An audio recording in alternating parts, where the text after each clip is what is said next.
नमस्कार मित्रांनो, लग्नानंतर होईलच प्रेम या मालिकेचा नवीन प्रोमो समोर आलाय. त्यामध्ये आपल्याला पाहायला मिळणार आहे की आता नंदिनीचा राग शांत करायचा आणि तिचं मन जिंकायचं यासाठी जीवा आता काहीही करायला तयार असतो.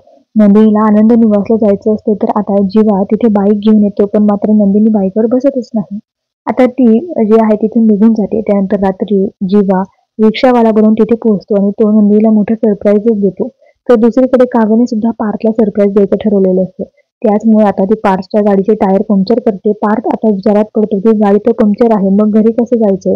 त्याच वेळी आता तिथे काव्य आता ऑटोमध्ये येते. काव्य म्हणते की घरापर्यंत मी तुम्हाला लिफ्ट देऊ शकते, जर तुम्हाला काही हरकत नसेल तर. आता जीवा आणि काव्या दोघे हात धरून नंदिनी पार्थच्या मागे लागलेले आहेत. काही करून त्या दोघांचं मन जिंकायचं त्याने ठरवलेलं आहे. आणि यापुढे आपल्याला पाहायला मिळेल की जीवा हा नंदिनीला मंदिरात घेऊन आलेला असतो आणि देवाच्या साक्षीने तो नंदिनीला सांगतो की मी तुझा बायको म्हणून स्वीकार करतोय. या अगोदर आपल्यात जे काही झालं ते सगळं तू विसरून जा आणि आपण एक नवीन सुरुवात करूया. आज मी तुला माझा सगळा भूतकाळ सांगणार आहे, जेणेकरून तुझ्या प्रश्नांची सगळी उत्तरं मिळतील. आणि अखेर नंदिनीला जीवाचं खरं रूप समजते आणि ती त्याला माफ करते.